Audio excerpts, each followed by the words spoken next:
And I'm pushing all the right buttons. Oh, except that one. Let's pull that up. All right, there we go. All right, here we go. Some festive intros today as we get closer to Christmas. And it all starts in 3. Zoom in. Hold on. There we go. 3, 2, 1. We're only here for the jewels, so just sit tight, do as you're told, don't cause any problems, and we'll have you back to your cream cheese and caviar. Carol's Christmas Carol for Carol, a woman named Carol. The morning stream, the morning stream, the morning stream, the morning stream, the morning stream, the morning stream. For a ghost, you bleed just fine. This is the Morning Stream.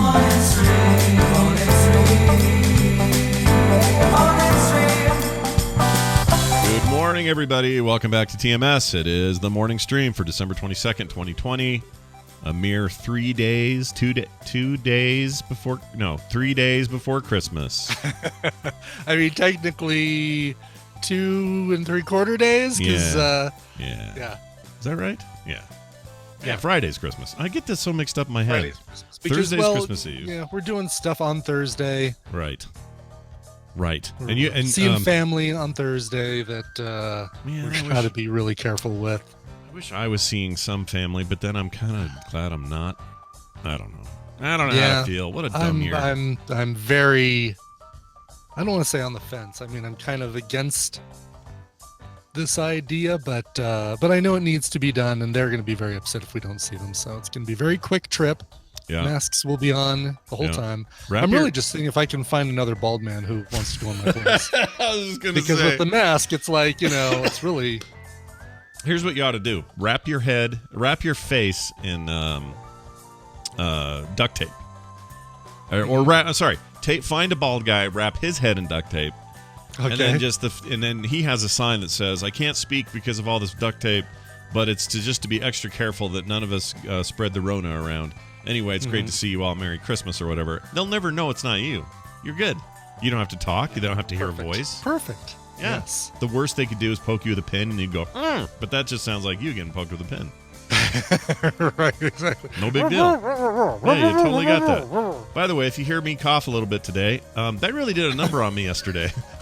Really? You're still dealing with some of the after effects of it just kind of hurts. Jerkygate? Like it hurts. It's like, when you have a bad cold or something, and when things start to wear off, you're just a little bit sore around your throat and your chest and everything. That's what happened yesterday with me choking on that jerky in the middle of the show. Is I just kind of gave myself pain all day, and so now I've got kind of this like raw, kind of throaty thing, and it's not like sick or anything. It's just like I inhaled some jerky and I had to get it out. That was the deal. So Jesse Call, who might be in chat as Morrow Prime, I don't know. I haven't looked to see if he's in there, but he is our jerky purveyor, our jerkiest. Our jerkiest.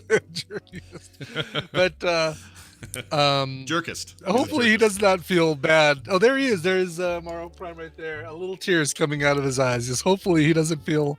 He should feel no responsibility for my inability to not inhale, and therefore, what's the word? What's the medical word when you choke on something? Aspirate. Aspirate on my own jerky. That's my bad.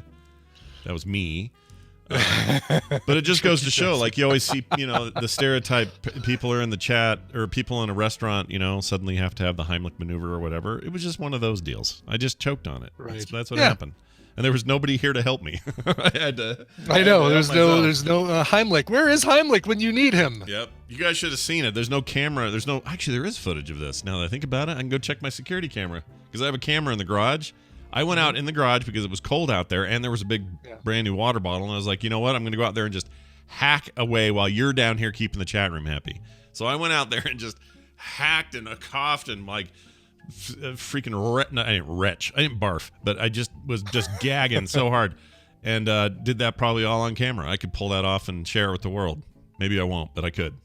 But maybe I won't, but I could. Yeah, maybe you won't. Maybe you won't. Yeah, but I could, Brian. I could. We want to see it. And my eyes were all red and watery. It was like just a big puffy mess when I got done, but it's fine. I didn't die. I didn't choke on it. My brain cells are intact, best I can tell, or at least what they were. There's I'm at the baseline of Scott brain cells. So everything's fine. Everything's fine. Thank you for your concern. Can we talk while we're talking food? Can I bring up something? So, please. We've got good friends, very good friends of ours. We love them, and married couple. We watched as they were introduced together. We knew her. We were there when she met him. Are you guys, swingers or just for friendship? Just a friendship. Okay, all right. Just making sure. You don't know. You never know. I don't want to assume. And we've been good friends with them for years. Yeah. They've got a son, and we always have them over for Oscars almost every year. Year when we're allowed to. Actually, we did have them over last year because back then we were still allowed to. Yep, that's right. Not this year. And not this year. And we met up with them to get some Christmas stuff to them. They gave Christmas stuff to us, and they gave us a plate of Christmas cookies that they had made. And I'm almost certain that it was the mom and her son that made the Christmas cookies, not the dad, who is a professional candy maker, even owns his own candy shop. Oh, geez. That's cool. Yeah, really, really cool. So we get this plate of cookies, and Tina doesn't like gingerbread. So first thing I see is this gingerbread man, icing cut perfectly, decorated beautifully, big red buttons on his chest. Yeah. Like, all right, excellent. I'm having this one first. Pop it into my mouth. About half of them. Yeah. Jamie. Which half did you get? I always gotta bite the you start with the head and arms off. Always with the head, because if you start with the legs, you hear the screaming. Okay, so when you're gonna put that guy in your mouth, you start with the head, is what you're saying. Okay, got it. Keep going. That's what you said. You said that, Jamie. Oh, that's what I'm saying. You can't. Jamie's not gonna be able to mash up me saying that when you just said it. Anyway, so I start chewing on this, and it's like, oh, this button that I'm eating is an interesting flavor. What is that flavor? I'm having a hard time placing that flavor. Oh, I know what it is. Oh, no. It's bubble gum. Oh, geez. So you can't decorate a cookie with a piece of bubble gum, because what happens? You start chewing the bubble gum, and the cookie gets in mixed with the gum. It's this is a special level of wrong to this. It's a special level. Yeah, that's bad. That's bad, because you don't eat cookies with gum when you're chewing gum. Why would you do it as part of the cookie? That's terrible. Exactly. I remember when Baskin Robbins had a bubblegum flavor ice cream that had little bits of bubblegum in it. I thought it was great but here's the thing. You knew it was bubblegum. Right. And you could basically anticipate that, all right, well, this piece right here is going to be bubblegum. I'm not going to swallow it. Yeah, when you're a kid, that sort of thing is exactly what you want. You want ice cream full of bubblegum because you're a kid. And that seems great. Like, all your parent has to say is, well, do you want chocolate? Nah. You want mint chocolate chip? Nah.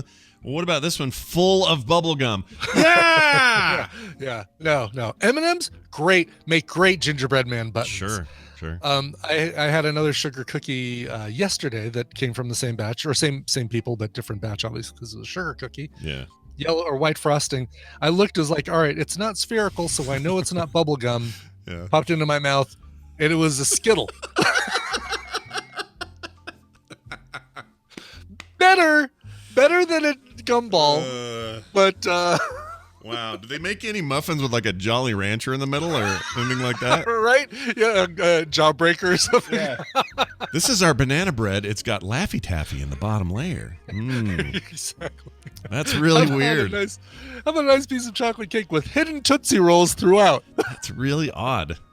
It is. It's I do love. I do love friend cookies though. They're always good. No. Yes. If you've got good friends, they make good cookies, and you should eat them. Even if exactly. I'm not at all complaining about their generosity of spirit, and the cookie itself was delicious in both cases. Yeah. Just unusual decorating tips, but in a tiny itty bitty living space. All right, well done. Well, that's funny because how about a brownie with some corn nuts hidden inside? That's funny because I had a sugar-free cookie yesterday. It was so bad that I can never eat. I can't do it. And someone made them, and they're just bad. I don't want to call them out. I think they listen to the show. What about monk fruit? I wonder if people could do monk fruit. I think you can, but I think the talk is that monk fruit loses some of its sweetness when cooked, but is better when you're just putting it on something like sprinkled or mixed into a drink or something. And I can tell you these. So like I take a Phoenix Pearl tea at phoenixpearltea.com. Shout out to Phoenix Pearl Tea. I'll make a tea and then I'll put monk fruit in that. That's awesome. It's just like sugar. In fact, more sweet, so you can do less of it. And I'm here to tell you, monk fruit, it's the name of the game from now on. Love that stuff. Love it. It's so good. It's like granulated sugar. It even looks like it, but it's from this fruit that has 0 calories and none of the bad downsides of the sugar. And the monks made it. That's where it came from. The monks did it, So anyway, I assume they just prayed and made fruit. Anyway, here's the deal. Brian, vow of silence and fruit. Yes, vow of silence and fruit. Now, speaking of choking on jerky, later here in a bit, we're going to choke on a brand new flavor today. Yeah, we're going to choke on a new flavor. Scott will only eat it then, not the rest of the show, which was the problem yesterday. Especially now because I still feel like I got like a little flap of skin or something that like tore loose during that coffee. Oh yeah, I know exactly that feeling. Hate it. Usually you get it from like cut open your bag, by the way, or are you gonna have to chew it open? I did. No, I got it open. We're good. I pre popped the bag before we got started. So today I'll be less of an animal. Basically, is what I'm saying. That's the bottom line. Merry Christmas, you filthy animal. You filthy animal. All right, check this out. Brian is often the one running little quizzes for us, Babble Royale, and freaking Name That Nerd, and all that other stuff. And I thought it would be fun to try something I made up for you here on the show. And I made this up because of a dream I had that this would be hard to do. And I think it was inspired by that weird Jackbox mini game inside of Murder Party 2, which is the one where you do the math and it will say 2 minus 2 and you're like, 0. -5 plus 1. -4. Like your brain's like, wait, this is not the same as 2 plus 2. Yeah, exactly. So it's always like trying to fool you, greater than 10, less than whatever, and you're like, oh wait, no, that my brain. So I'm really slow and bad at that, but I think it's inspired by that because it makes your brain sort of, I don't know, do things. So I'm going to play a game with Brian today. Just real quick, it's easy. It's called the 30-second Brian challenge. Am I going to call it that? What do I call it? Oh, the Brian Ibbett 30-second music challenge. Sorry, music. but it's not really music. So forget my title. Let's just call it Brian Ibbett 30-second media challenge. There. I got it. Okay. All right. Okay. I need some theme music. What am I going to use? I'll just use this one. So for some reason, we'll use our Hollywood music. It's a good media sound. I think of media. Yeah, think of media when you hear an old-timey version of a 1940s hit. Public domain. So we're going to do this where I ask you a series of questions. You have 30 seconds to answer all of these. So it's a little bit like when they do the final round in Family Feud where you just count it down. Where it's like 30 seconds on the clock. Yep. Here's your first question. Yep. Yes, okay. So I'm going to pull. I thought I had it up. I don't. Timer. Hold on 1 second. Okay. Just going to pull this up. Okay. I might change this to a minute because I think my time's off. Yeah, really? You know what? We're doing a minute. All right. All right, Brian. So it's the 1 minute media challenge with Brian. Okay. And my questions are ready. Just make sure I'm ready to hit everything and do this. Closing my eyes because for some reason sometimes I think better with my eyes. I think better when I'm walking around. You mind if I walk around a little bit? Yeah. I think better when I'm walking around. Yeah, Popeye. Michael J. Fox, secret of my success. Oh, very nice. Mirror, boop. All right. Here we go. That was in that, wasn't it? That song. It was. It totally was when they're See, I didn't lose that many. I didn't lose any brain cells coughing. Room sexy time. They play "Oh Yeah" by Yellow. That's right. The 2 movies that did it in the 80s. That and Ferris Bueller. All right. That's right. So here we go. Hold on. This is set for 1 minute. All right. So when he gets one right, he'll hear this. When he gets it wrong, and let's begin. Wait. Hold on. 3, 2, go. Name 4 movies that do not exist. Ernest Saves Arbor Day, Die Hard 11, Star Wars, The Force Goes Back to Sleep, and Jingle All the Won't. All right, well done. Trying to come up with something funny for that. No, that's very good. Name 3 songs that don't exist. You Are My Moonshine.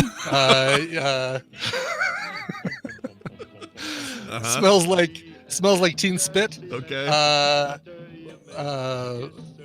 Black Tea Sun, okay. and Jeez Louise, this is It's hard. It's hard. this is really hard. Exactly. Yeah. And somebody to lunch. There you go. Somebody to lunch. All right. Next up, name 4 real movies that Brad Pitt is not in. All right. 9.5 because he was in 7. So 4 Rooms. 5 Easy Pieces and Crossroads. Very, very good. Nicely done. What would? Sorry. What would? I'm turning this. This timer's not good. I'm gonna upset you for another minute. Hold on, because I didn't do it long enough. All right, next one. What would Mad Max Fury Road be called if Max was called Hank? Mad Hank Fury Road. Well done. Next up, name 3 foods that are not real. Oh, jeez. Plum cheese. Oh wait, the judges are saying no because plums and cheese could be combined. Oh, you could make cheese with plums. Yeah. Okay, all right. Yeah. Worm ribs. Okay. All right. 2 more. God, you can make anything food. That's not everything. Plastic is not real food. Okay, it's good. You got it. You're good. And a Schamburger. A Schamburger. Judges, Schamburger. Okay, you ducked that one. All right, next up, we got name 5 serial killers, real ones. Oh, Son of Sam, Jack the Ripper, John Wayne Gacy, Ted Bundy. Well done. And 4 fake Why presidents. was that the fastest one I got? I don't know. Jeez, That's weird. scary. That's weird. That says something. Name 4 fake presidents. Marvin Lindbergh III. Okay. Daniel Chode. President Chode. All right. Harry Belafonte. Yep. And Plank. Okay. Plink. Oh, yeah, I remember. It was President a rough Plank. 4 years. Yeah. Rough 4 years. Okay. Final question. Name 3 real countries and 1 fake one from a real movie about a fake country. I'll repeat the question. Okay. All Name right. 3 real countries. So that's the results we're looking for. 3 real countries and 1 fake one from a real movie, not a fake movie, but a real movie about a fake country.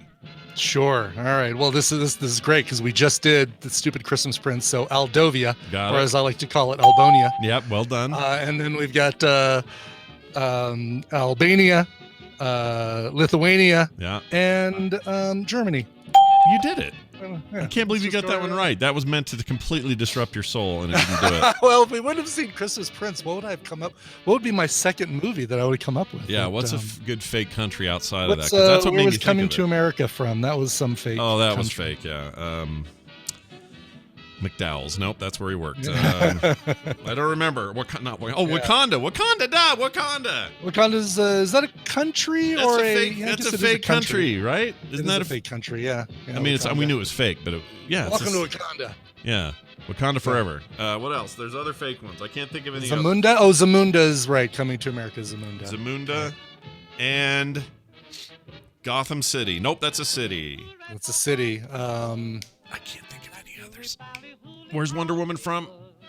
Atlantis. Oh, Amazonia. Amazonia. There's one. Mm-hmm. Well, that counts. So you could have gone all comic book and probably been Could have gone comic book with that. I didn't even Asgard. think Oh, comic that's book. that's not a country. Asgard is a. It's a state of mind. Brian, you've successfully done it. You did it. Well done. Wow. Congratulations. Oh yeah, that's Winner, right. winner, Dennis chicken Chira, that's dinner. right. You got most of that right. You know where I would struggle is I would have no problem with things that don't exist because I just make up dumb shit. But that Yeah. last one was really good, and your 4 fake presidents are classic. Those were amazing. But you win nothing. There's no score. You just that was fun. That was you just very did it fun. for You fun. made this all up. I Yeah, I could just tell made because this of the up. Mad Max question. yeah, it was dumb. But I enjoyed it, and thanks for playing. Thank you for playing. Panem's another good one from the Hunger Games. Yeah, Panem. Panem? Oh, Panem. right. Isn't Panem? Isn't it supposed to be like a part of what used to be a real place, but it got rezoned? And right, exactly. It's a fake country that's made up of a post-apocalyptic destruction of our real countries. right. Right. Sokovia. Right, was that the Sokovia is the one from Age of Ultron? Sokovia Accords? Oh, Is that right? Or Yeah. That's where the twins are from. Right. And that's where her accent still existed. Yeah. That's where her accent was from for one hot minute. Mirovina, Yugoslavia. No, I'm sorry. That was a real country. It was a real country, but Yeah, that was real. Yes. And they made a terrible car that the steering wheel came off of during my date. All right. Well done, everybody. A quick note about Mr. Robot. I know this is a bit of a gear change, but Gabby wrote in. And, before I forget, quick thanks to Nurse Liz and about 4 other people in the medical profession who all emailed me yesterday and said, I understand you had a choking incident on the show. If you have any questions, basically, let me know if I can help. And I just really appreciate it, but I was totally fine. I know it sounded way worse than it was, so that was nice. But thank you, everybody. I love our listeners. Our listeners are, you guys are the best. Especially our professional ones, like our... Yeah, screw our unprofessional Well, listeners. what I mean by that is, why would like Dr. Tolbert, Jerry Tolbert, why does he even bother listening to this tripe? I feel like he could go be listening to some lecture on the medical zubba with the thing and the deal. He could be going full MIT on us, but instead he spends a little time every morning with us on TMS. So true. Yeah. Totally true. I appreciate that. All right, Brian, it's jerky time. Jerky time. Jerky time. I'm going to turn that off. I like to eat. What we have here, whoops. Why are these here? I got sunflower seeds in here. All right. What we have here is a failure to dehydrate. So what we've got, that freaking hurts. We've got right here in our hands some jerky. This is from, what's his name again? It's I'm trying to remember his avatar name, but his Jesse Call is his real name. Jesse Calls, that's it. And in the thing he was. I can't remember his. I'm trying to remember his Maro Prime. Maro Prime, is that it? Yes. Maro Prime. Yeah, he says, please choose slowly. I don't have jerky insurance. Okay, well, I'll be careful. Today we try his homemade teriyaki flavored jerky. Yeah. Once smells, again, smells excellent. Oh, I know, dude. I mean, can you blame me for picking at this all morning? No, not at all. So good. Is it good? It is good, and it's softer than the original yesterday. I'm eating all this, but it'll be later. Mm-hmm. Right? That's what I tell myself. I'm going to put it right here. Right. Not going to eat it at all during jury's segment. Not one bit. No. Not at all. No. That's really good. Mm-hmm. You know how to make jerky, dude. I guess that's the point. That's why he sent it to us, but we have 2 more to go. Maybe tomorrow we'll cram them since it's the holiday. But we got Cajun, and I don't know what this one is. Oh, S&H. S&H, which you think is shipping and handling. I say is Sorvino and Harrison, who are people we don't know. No, I don't. They were made into jerky. I have no idea. I know. Sriracha and Haribo gummy bears. Oh, there you go. Yum. Well, hopefully they're laced with THC. I'm going to put these over here, and then I'll get to that tomorrow. Hold on. Let me dispose of it. Do you need to take a break? No, I'm just gonna swallow it down, so I know it's gone. I'm not gonna breathe. Okay. All right, here we go. All right, there we go. It's gone. Good. It's not there to be choked on, coughed on, otherwise inhaled down the wrong pipe. Okay. No inhalation. Actually, no inhalation. Be like Bill Clinton and don't inhale. Yeah, don't do that. All right. Actually, don't be like him. He's weird. All right. He's got issues. Oh, sweet and hot is S&H. Oh, is it? Mm-hmm. I got in a weird argument I want to just tell you about real quick on Twitter. Those are fun to air out, right? Mm-hmm. Yep. And by the way, I noticed, and I put this up there, and there's been some discussion around it, and I want to make this pretty clear, and I don't know, not everyone's going to hear this, obviously, but I made the comment that some of the worst stuff I run into, like just bumping into mean-spirited people, like people are just kind of awful. Yeah. It always seems to come from the WoW end of the pool, is how I'll say it. Really? Yeah. Now, that's going to be true of any major thing where there's a ton of fandom, like, and especially in video games, League of Legends or Call of Duty or whatever. You're going to find it for some parts of Fortnite. And they all seem to be people who chose Maldraxxus as their covenant. Now it's all making sense. Now it makes sense. Sorry, please. But anyway, like there's this feeling of just generally like, yeah, there's toxicity in anything that's big and everybody's got a lot of investment in it or whatever. Okay. And so I wanted to clear it up that also some of my greatest friendships and relationships have come out of the WoW side of the pool. So I don't want to, I'm not trying to blanket anything. But the reason this all came up is I got this guy who's follows the show and was replying to me this morning or the other day. And I said something about $600 or whatever. It didn't seem like a lot in the stimulus package for people that really need it. Mm-hmm. And that was the comment. And his I saw the comment. It was like, you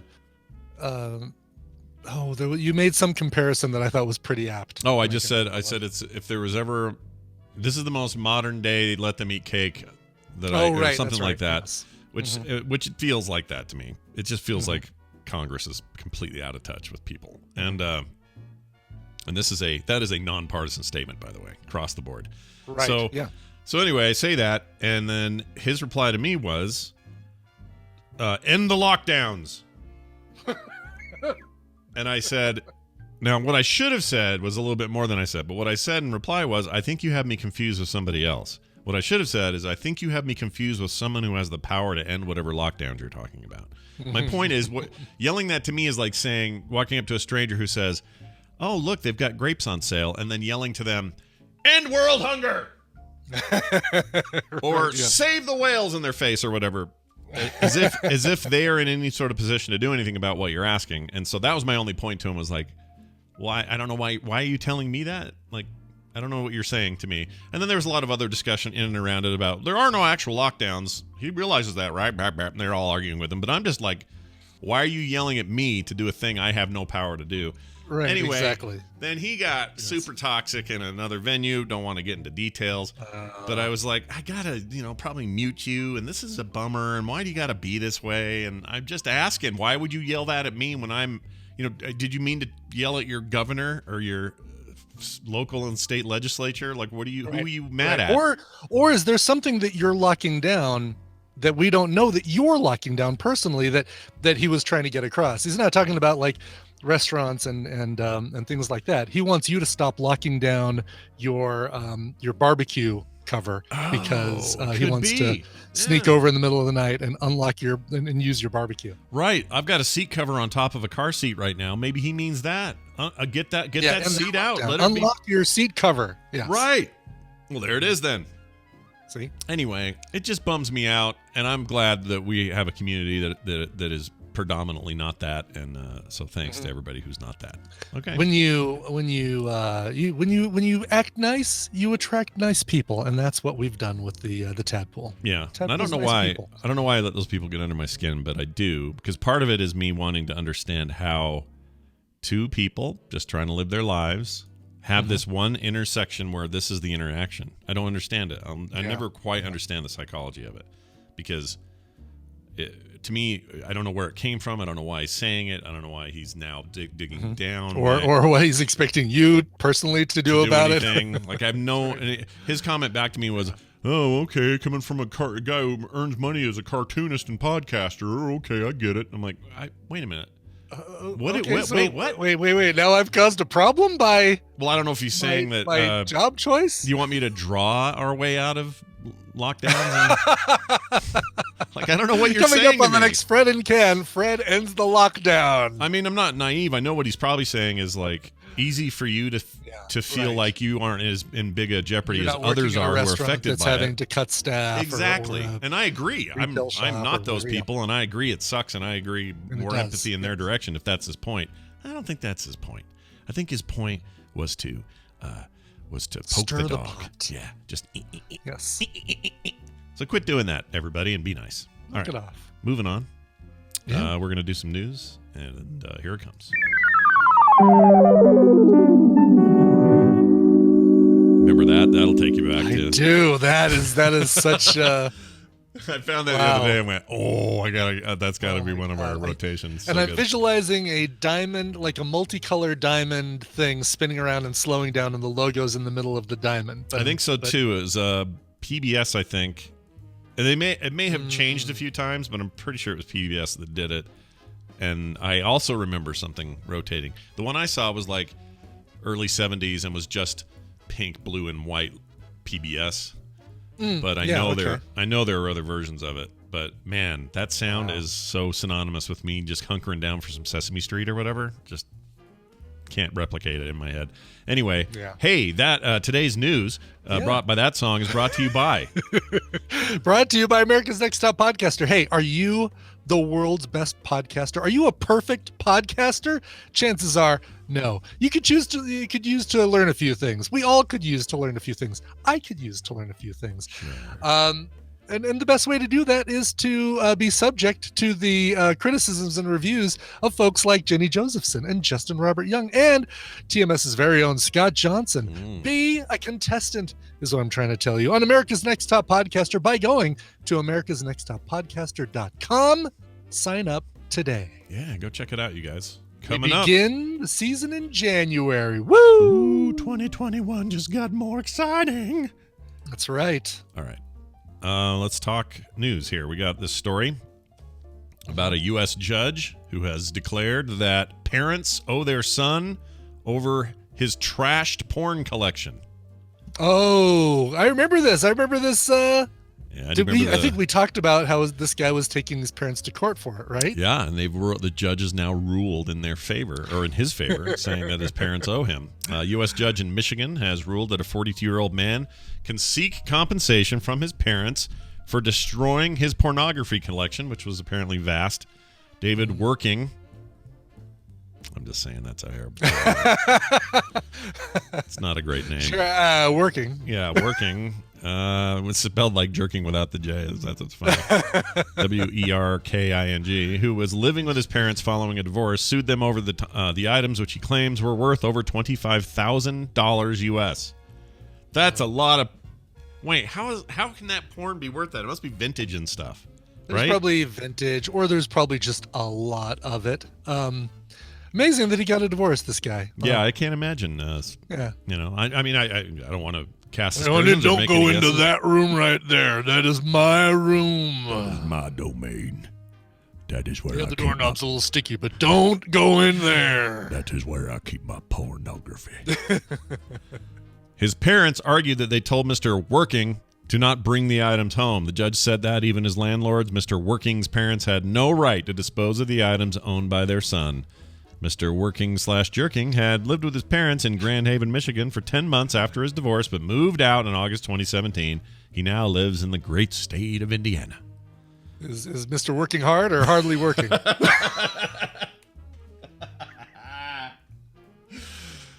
Thank you very much. Well done. Tip your weight. He'll be here all week. Try the veal or whatever. Try the jerky. Yeah, try the jerky. Let's see. It says he had left his extensive and, quote, irreplaceable, unquote, collection of magazines and films at his parents' house when he initially moved out and later discovered they were missing. The parents said they were not willing to help move the items to Indiana and did not want them in their home. Mr. Working filed the lawsuit arguing the items were illegally destroyed in April of 2019. Emails between Mr. Working and his father stated that the items included 12 boxes of, quote, pornography plus 2 boxes of sex toys, according to the Sentinel. Mr. Working said there were over 1,600 DVDs and tapes.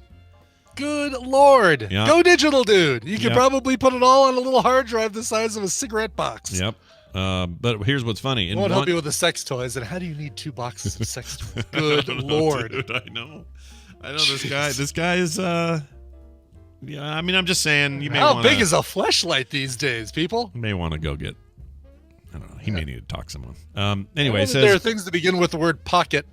Yeah. Alliterative things that begin with the word pocket. You shouldn't need 2 boxes of them. Mm-mm. No, sir. In one email, by the way, Mr. Working's father told him he did him a, quote, big favor by getting rid of all this stuff. Mm-hmm. Except for this lawsuit, I think you might be right. I don't know.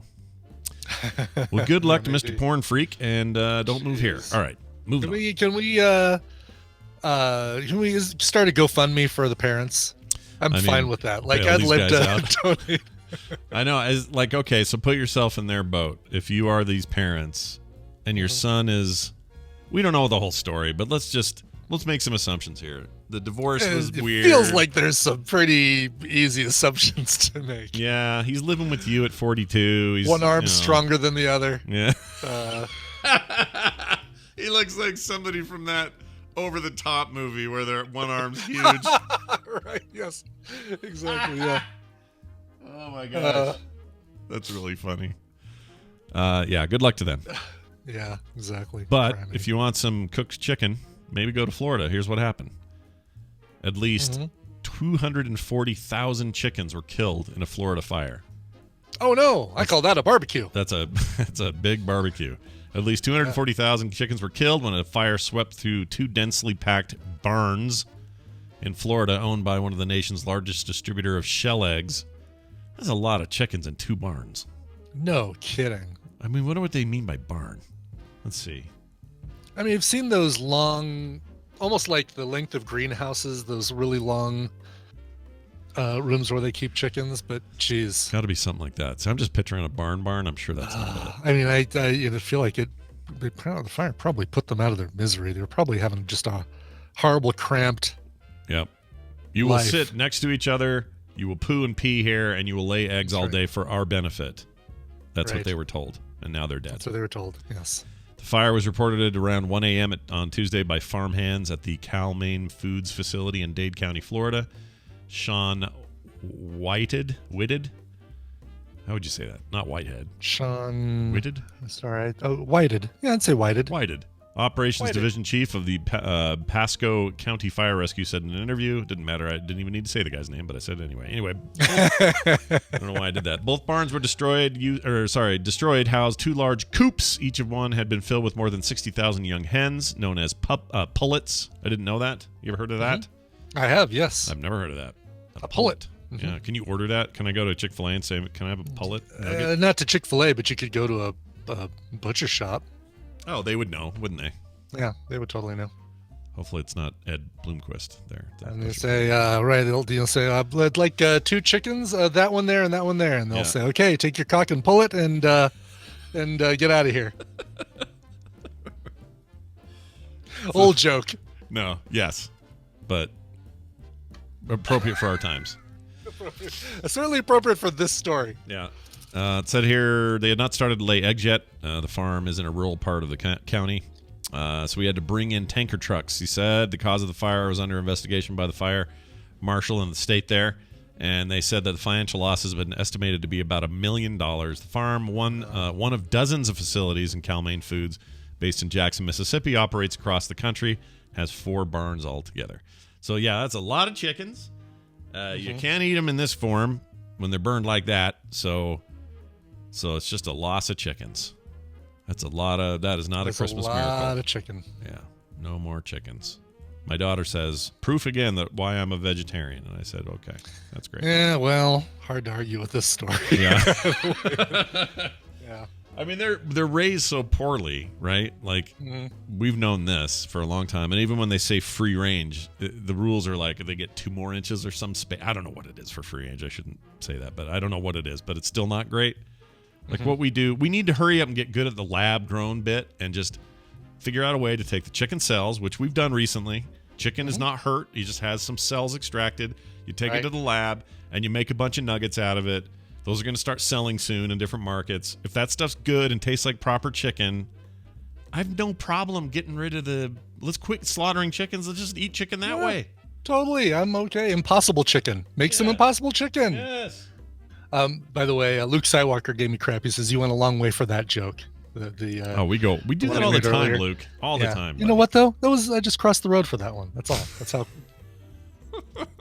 You could argue that was part of the same trip, and now you've really gone a long way for that. What a long, strange trip this was.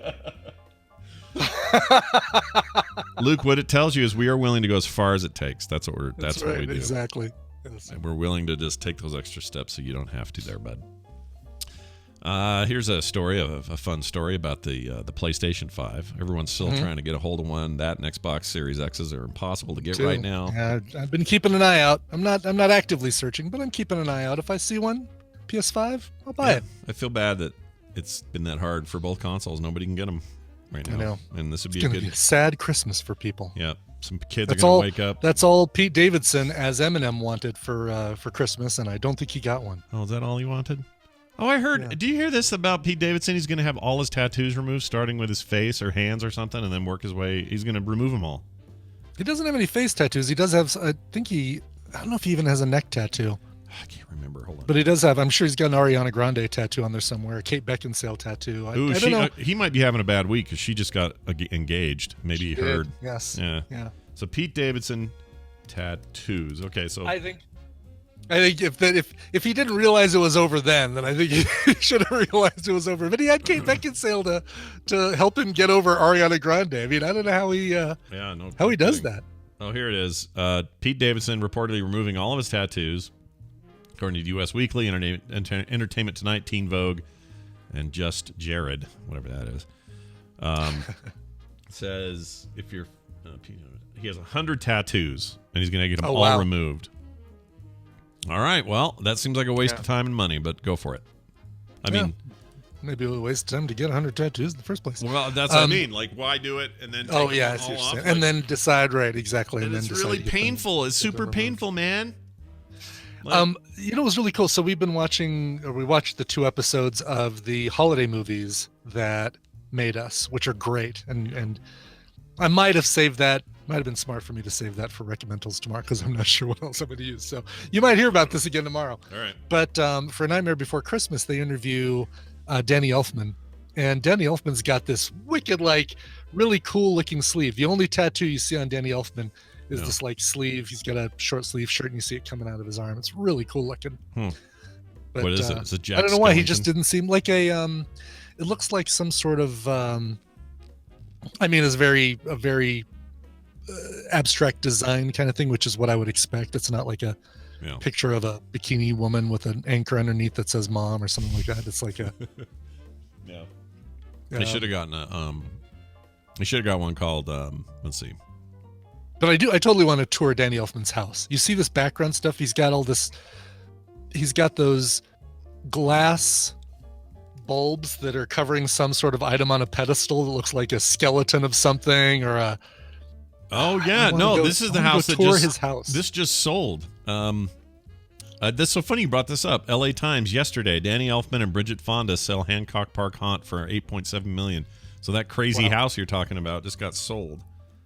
Yeah, but I'm sure he'll take all of his cool stuff with him. Oh yeah. Now one would think. I don't know. He probably has people for that, but.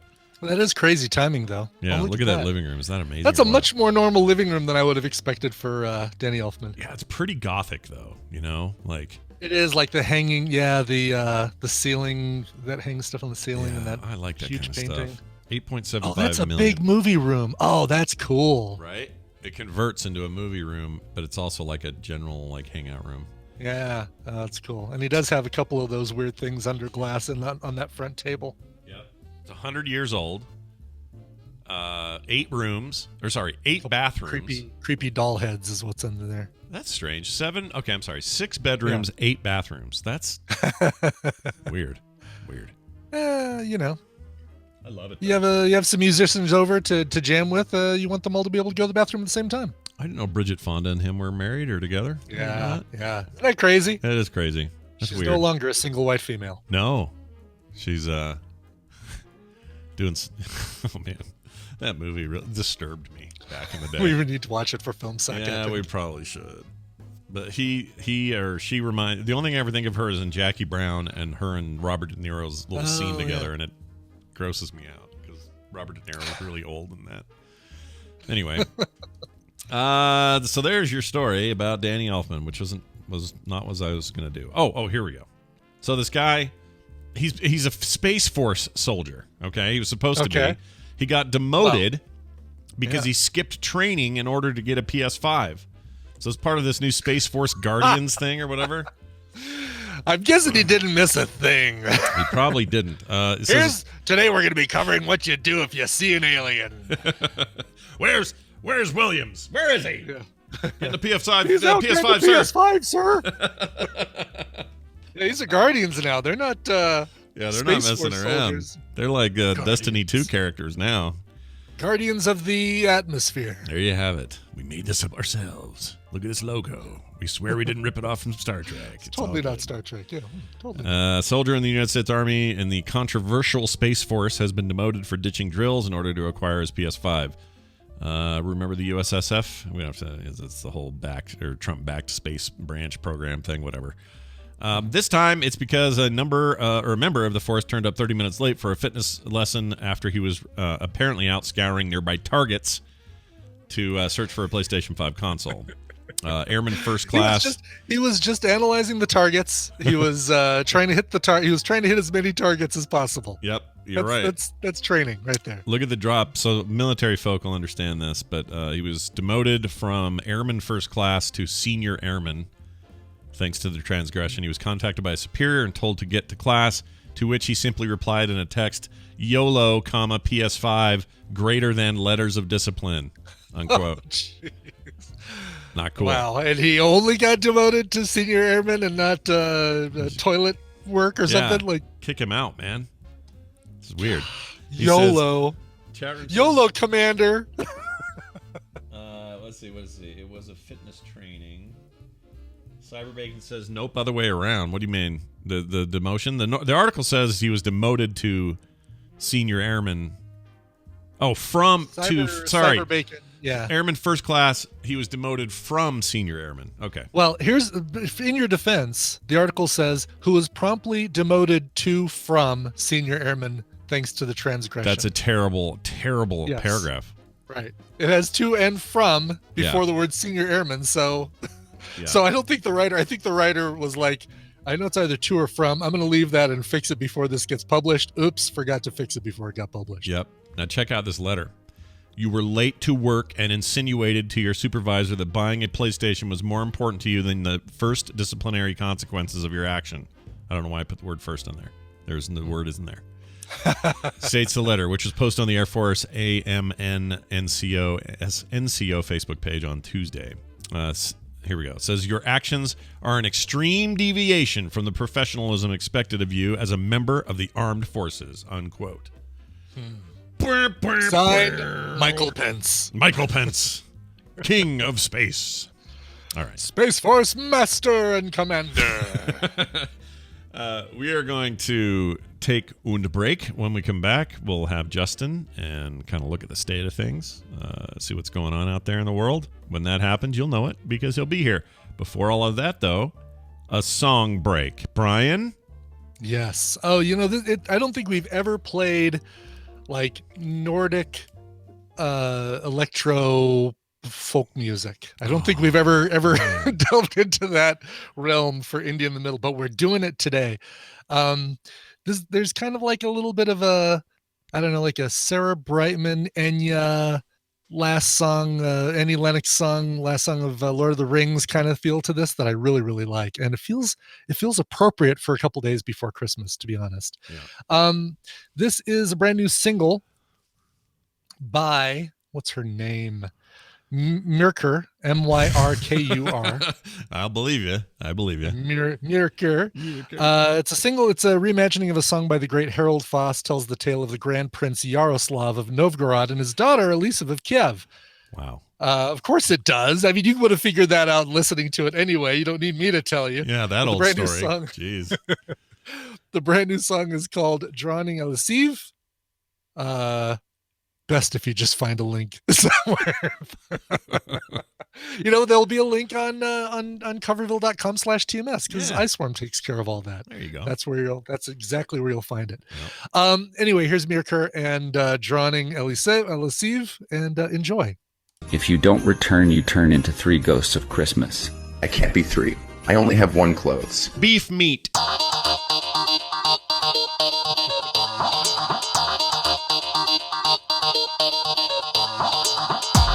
The morning stream. Look out, Muppets!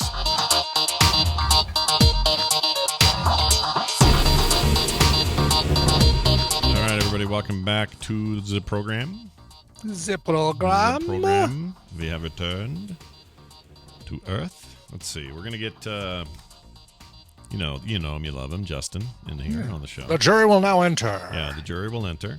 and he'll have his say, and then he'll exit. And, it's a little bit like getting diarrhea. You just get it. It does its thing, and then you're good again. Then you're fine. So let's start it off properly with this. These are their stories. Oh, I'm terrible with names. Ladies and gentlemen, welcome to the program, the one, the only, the Christmas version of Justin Robert Young. Justin, welcome to the show.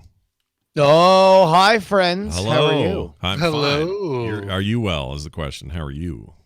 Oh, you know me. Just a ball of sunshine at all times. Just brightening the day of all around me. Now, normally, except for your room, you're not brightening your room. Yeah, your It's room is like dark. everything's off. Is there a power outage? Pay your Wait, what do you electric mean? bill? You're just a little lighter in the background. I can still see it, but it's lighter for sure. Yeah. Yeah. Well, no, I have a new lens, so it shows a little less light. It's a little bit more focused here. It's focused Well, on I mean, you. your on-air me. sign is off. Your background. Well, the on-air sign is never on. Oh, it isn't. Okay. No. Yeah, Don't it's- you usually have a TV back there flipping around the Diamond Club logo? It's- I don't. You know, It's this is here. not important. Like, I don't know It's, why you're criticizing my background. I'm pointing out that it's a little bit darker than usual. That's all. It's been like this for the last 3 weeks, but thank you for noticing. Okay. All right. No, it's good. We're all noticing new things today. I noticed that. So this is a weird year because you would normally be in like Florida right now or something, probably seeing family or whatever. Often, yeah. Yeah. Florida or Ohio, usually. Yeah. How does that feel? Is it weird, or is it just like you guys are just dealing and saying, nice Christmas at home, me and Ashley and the bird. Let's go. Like, how do you feel? I mean, I would presume that we're probably like many people for which,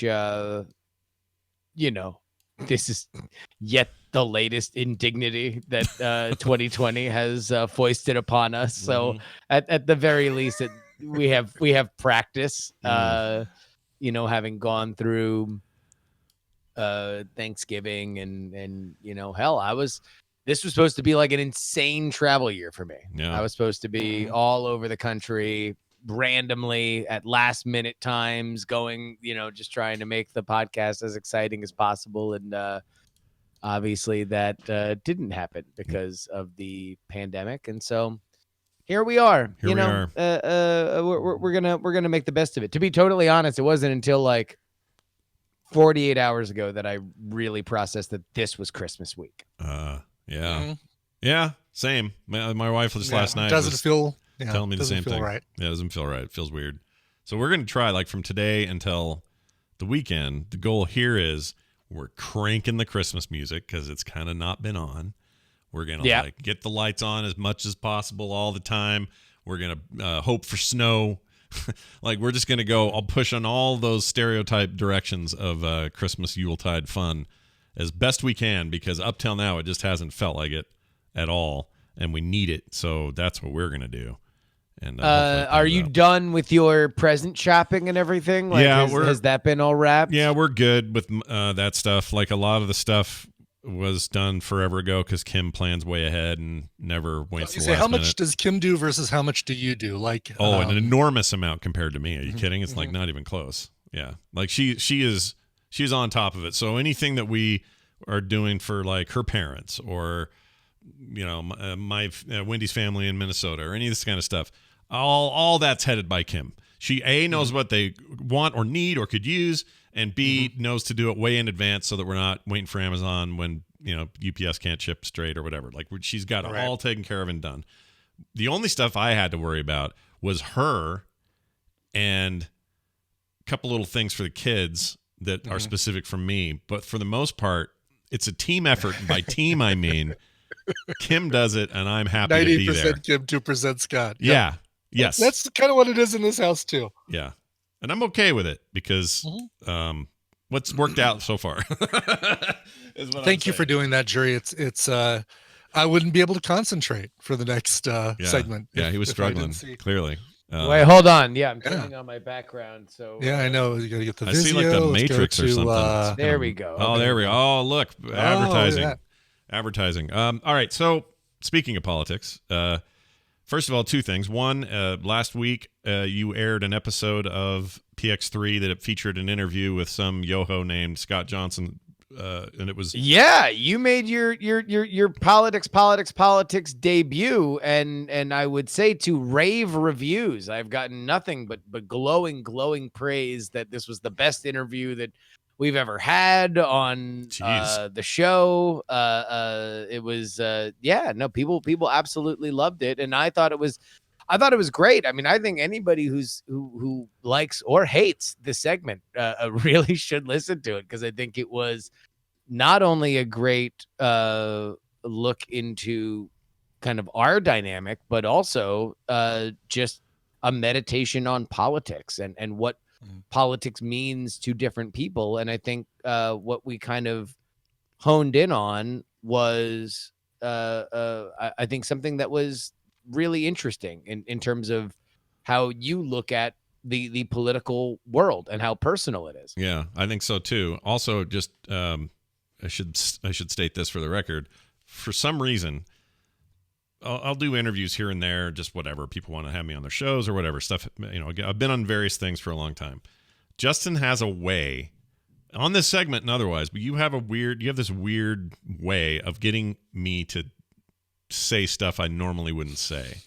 And I think that I don't mean that in any like kind of Barbara negative. Walters of podcasting. There's no negative connotation to that. What I mean by that is, like, you're very good at providing context and the space for me, at least this is how I felt. I can't speak for other guests, but for me to feel like it was not only safe and okay for me to talk about those things, but it feels like it gets drawn out of me in a way that isn't forced, that isn't like, I don't know, it's hard to explain. Hopefully that sort of explains it to people who are listening to this, but you should go listen to it and see what you think. He's very good at getting people to open up, and boy, howdy did I. And it was cathartic for me, because after that, I just had a better day. Like, I just felt like I got a lot of that stuff out. You know, it's like, in a weird way, it was almost like this end piece to 4 years of frustration. And some of you might be saying, "Oh, that's just Trump time." Well, it is, but it isn't. There's more to it than that.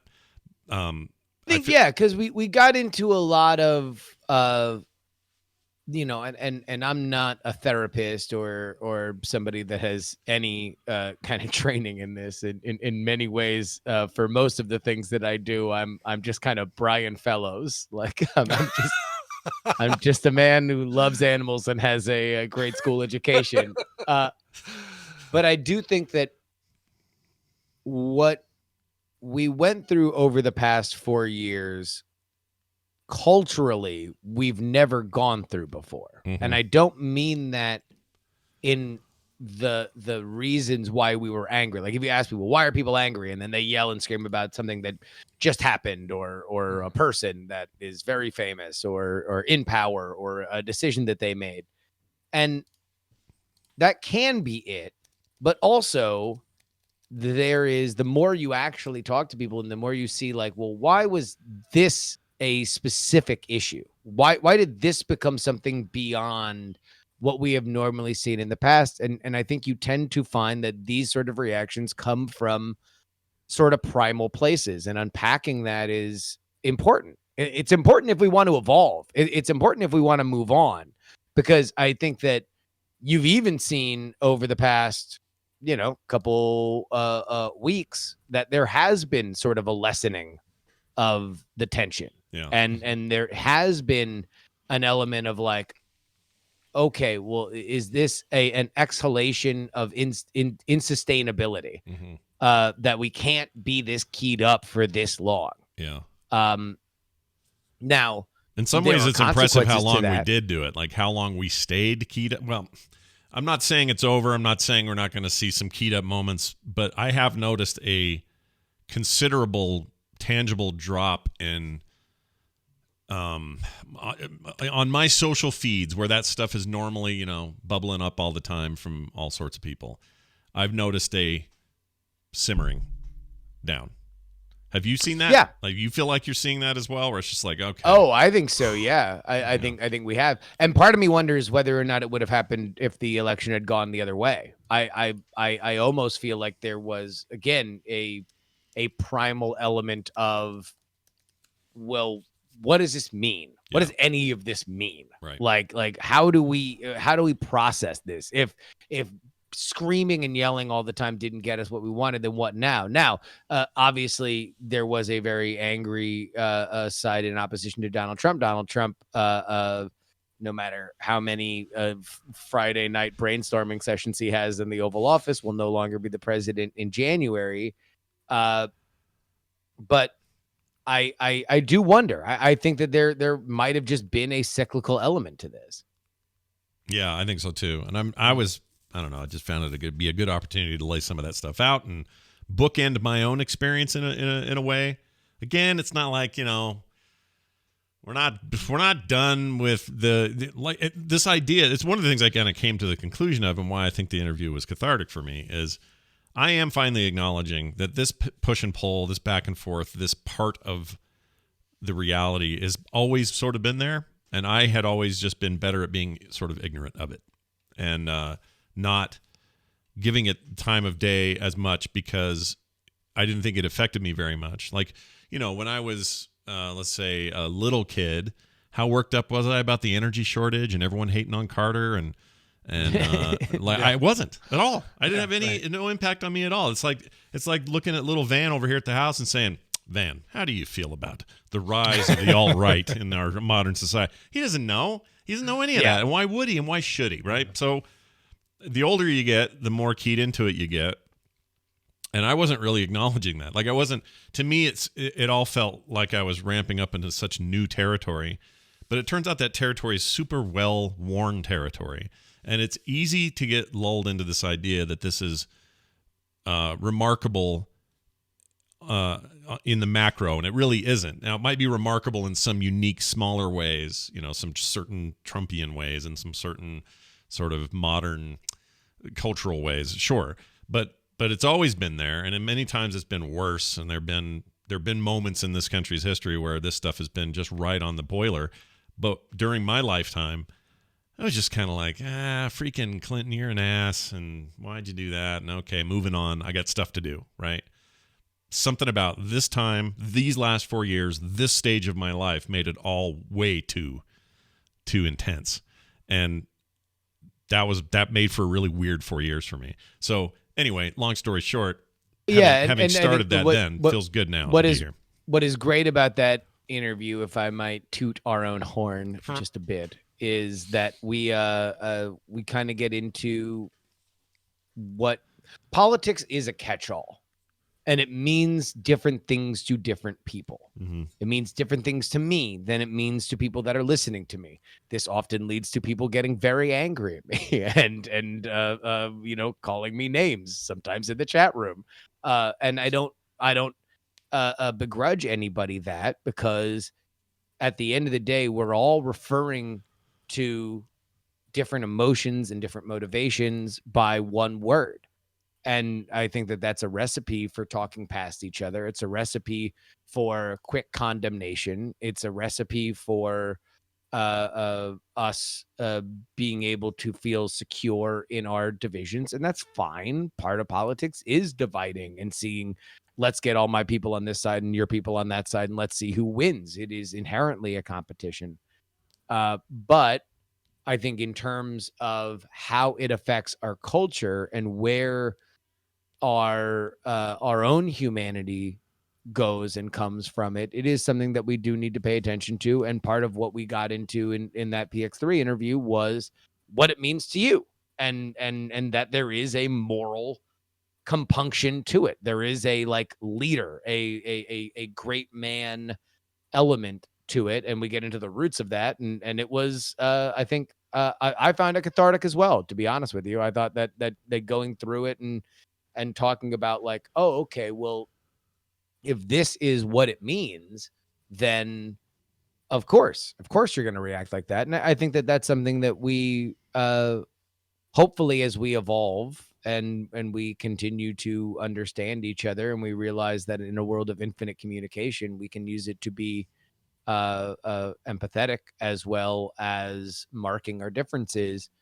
that's something that we do spend some time doing, because I think for people that we naturally have something in common with, we're going to find that not only are there elements of ourselves in them, but also the differences might be something we can learn from. Yeah, I hope so. So if you haven't heard it, what you just heard was a great promotion for that PX3 episode and its continuing episodes with lots of interviews and other great content from Jury. So check those out. Now we have a choice here. We have 3 things in front of us. One is Stimulus Bill, which was my meth dealer in high school. Love that guy. Stimulus Bill. He was great. Stimulus Bill. Yeah. You'd see him down the road and go, "Hey, it's Stimulus Bill with his methamphetamine." Yeah. Okay, so there's that guy.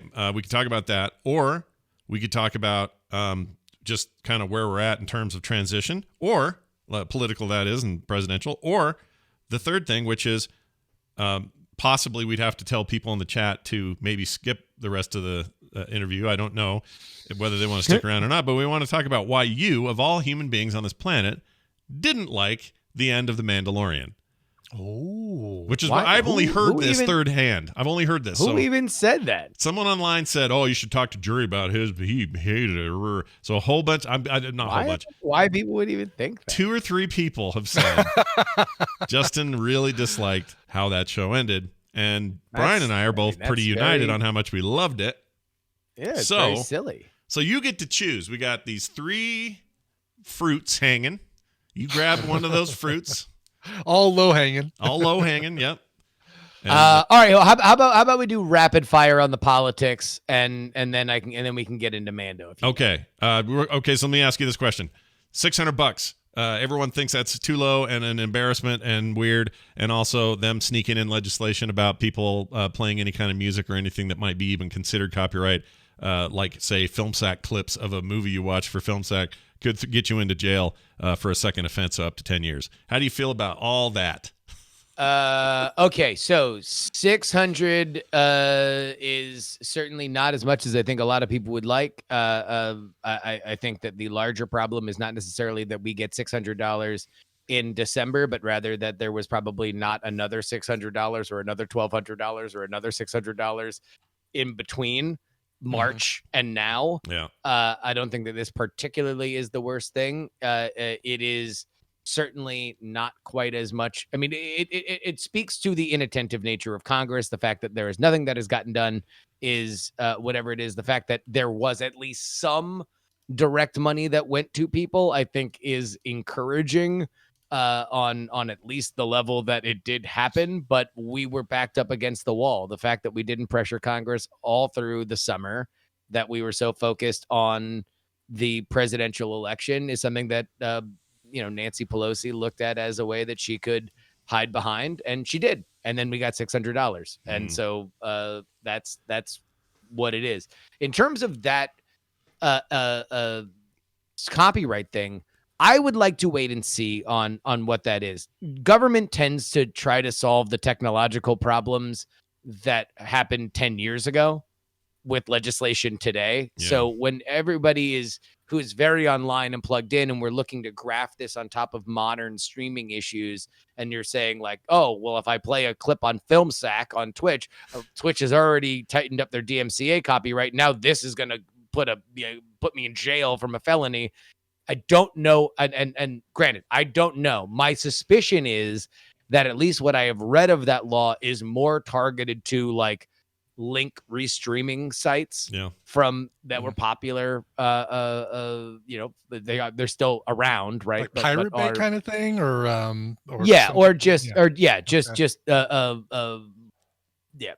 basically a paywall jumping sites. Sure. Well, my bigger beef here is not so much that they want to address that or throw out laws that get tweaked and then eventually something happens or whatever, adjusting current DMCA law and all that stuff. That's fine to me. Those are always discussable topics. What I have a problem is, imagine showing up to a fire.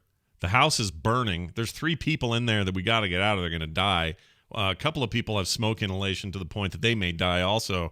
We got to get hoses there. We're trying to hose down this house. And one of the firemen goes, hold on a second. What about I want to get better deals on raisins when I go to the grocery store. I'd like to have, and also my car, The glove box isn't big enough for all the stuff I want to keep in there, let alone gloves. So can we include that in this conversation about putting this fire out? Why is that in there? Yeah. What does that have to do with the freaking relief right. bill? Because That it's is- happening. It's happening at the 11th hour, and nobody. I mean, they all the members of Congress, and more specifically their staffs, got about 5 hours to read 5,000 pages, and now the question is, so let's take your analogy. Now, if you are super pissed at the ding dong fireman who wants to talk about raisins, are you willing to stop and have this conversation about how he shouldn't be worried about raisins and let the house burn? No, I get you. I get you. That's why I hate it so much, because you're putting people into okay, fine, whatever moment. And I know that pork belly politics have existed forever, and people always tack stuff into things that seem completely unrelated. But this is a moment in history. This is one of the most criticizable things I've ever felt about Congress as a whole. This one moment you had, and should have been many moments, but this one final moment in the year 2020 you had to do something meaningful for people that need it, that truly need it, and who also paid for it, by the way. So all of your, your $180,000 salaries, all of your free state paid health care, and all of your paid everything that you do, and your early access to vaccines and everything, all of that stuff comes from us. So maybe this one time you could have figured out a way to do it without inserting all this BS. Like, that is just, to me, that's a freaking egregious thing. And as old as time, I get it. I know. Pork belly this, pork belly that. No, I mean, I've been jumping up and down and screaming about the fact that Congress has been an embarrassment, specifically this entire year. And it's like, look, if we're still going to jump up and down and trumpet how great our leaders are on either side of it and not pay attention to the fact that it was an embarrassment, like whatever this bill is, I guess I'm a little blasé about this bill and the horse ass around it, because it's disgusting that something else didn't happen during the summer.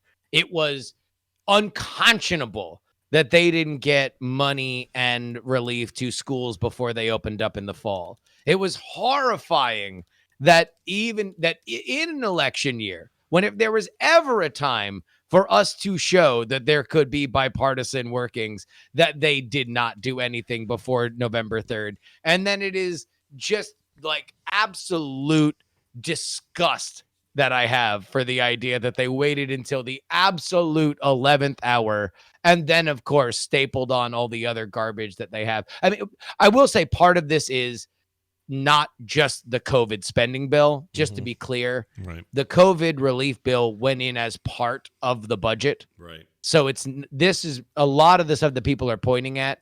It's not with the COVID money per se. That would have been with the spending bill that would have come through. And we can pick apart that spending bill. People make meals out of that and run in primary against opponents because of that spending bill. But it wasn't like, oh, we're going to give X amount of money to or this much for COVID, and also we want to talk about streaming and blah blah blah. They should blah. just. Like, I just that was saying, part of the spending bill. I'm just saying, there's got to be a way to keep it separate. Like, I know there is, because I know they've done it before. With Well, different no. things. The only reason why it was together, and it was separate in the House. Yeah. It was together in the Senate for arcane congressional rules. Yeah. But the reason why it was even next to each other was because they didn't do anything past the spring or in the summer. They didn't do anything in the fall, and they waited until the winter and then finally did something. When there were deals that look shockingly like the deal that we wound up settling on in all phases of it.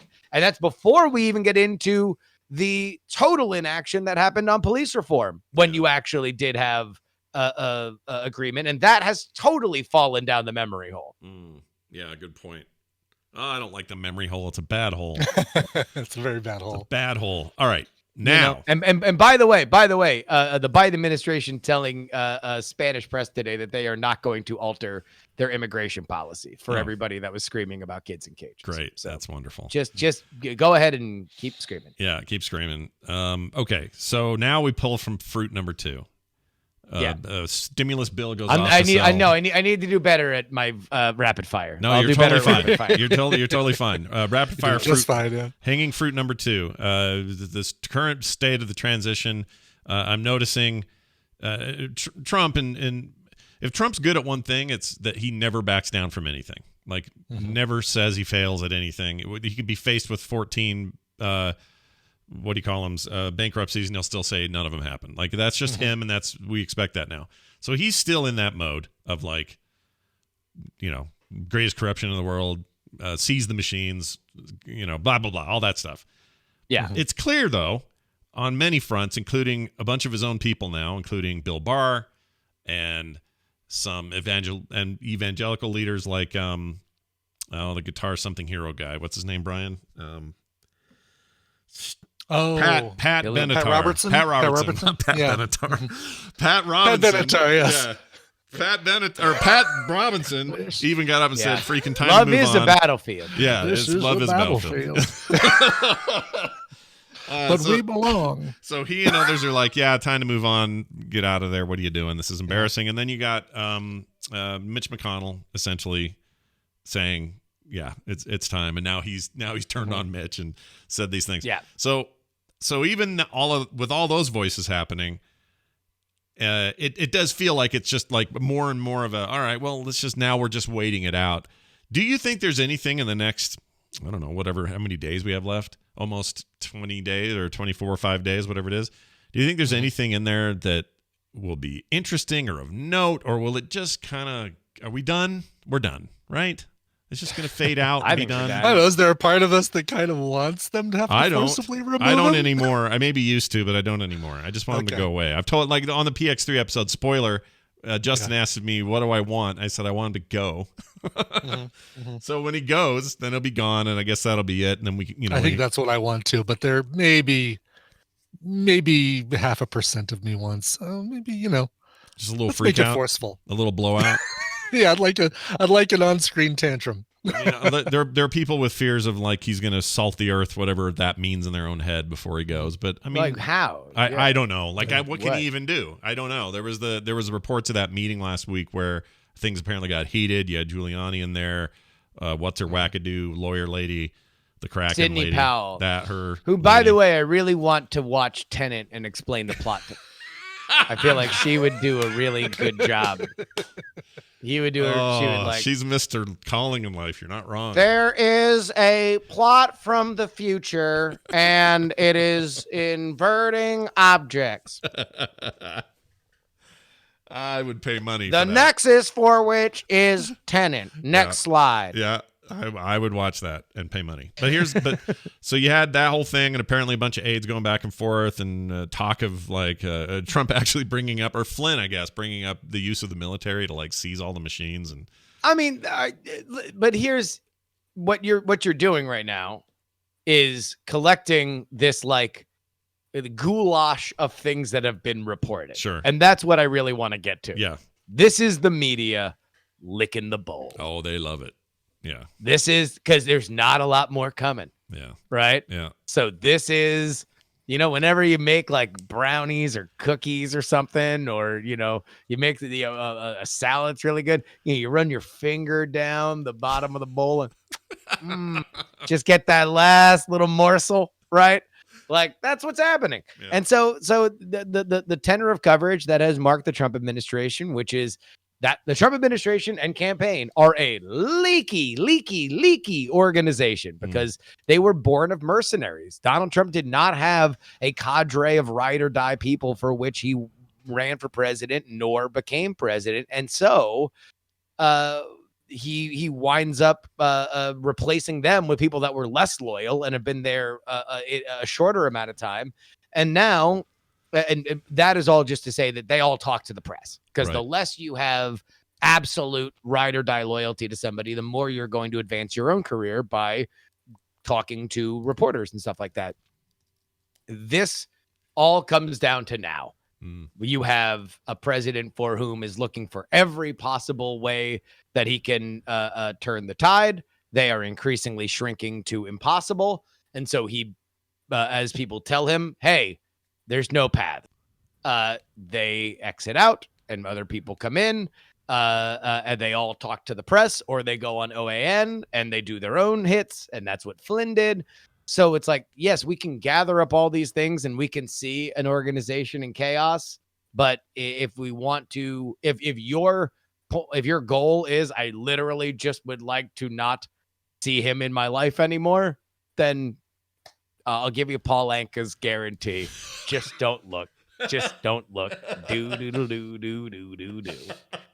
I can't believe you made a Paul Anka reference. Oh my gosh. That's awesome. Ask your grandparents, you guys out there who are confused. That's great. Okay, well, I agree. I think that's kind of where we're at. It's funny. Once in a while, I do this just to bring equilibrium to my brain. I'll look at a CNN headline, and then I'll go look at a Fox News headline, just to kind of look at the balance breadth of the force. Yeah. Mm-hmm. So on CNN today, Trump threatens 30-day reign of destruction on his way out, and over on Fox, Biden appears to fail major tests from progressives by picking fiercely opposed moderate for top White House role. Like, once you realize what they're all up to again, and you know what they're consistent with and who they're speaking to and how they get their money, I go, it kind of is weirdly relaxing. I go, oh, yeah, that's right. Everyone's full of shit. It's good. We're good. Everything's fine. And that's kind of a weird thing about Twitter, right? Is that Twitter levels that out. A little bit. Like, yes, you can see who's posting it, but it kind of all looks the same. Like, from the average rando to the bot to the media source. It's just like, or it almost looks more real when somebody regular is talking about something that they read on CNN, and that launders it into something more authentic. Mm-hmm. Yeah. So this sort of stuff cracks me up. Also, I really, really enjoyed the Newsmax clip where the guy, the news anchor guy, basically had to read a huge disclaimer, basically countering everything that they've been reporting, because that was some flop, sweaty, we're getting sued, be careful, okay, better say this on the air moment, and I loved it. It was great. It was great. So if you haven't seen that, go look it up. It's well, yeah, that I'm presuming was a settlement or an agreement to avoid litigation. Yeah. And they settled on a statement that was to be read. Yeah. Them and I guess Lou Dobbs had to do something similar on Fox. And it's just funny to watch when people at the end of the day, nobody wants to get sued. So that's all words to live by. Okay. Third piece of low-hanging fruit. Yeah. That was shorter. I feel like that was shorter. Yeah, it was so a little bit shorter. Yeah. Okay. So now this one. Rapid fire. Do we want to? Okay, chat room. We're going to talk about The Mandalorian, not specifically to expose spoilers, but some of these may come up because I don't know exactly Justin's take yet.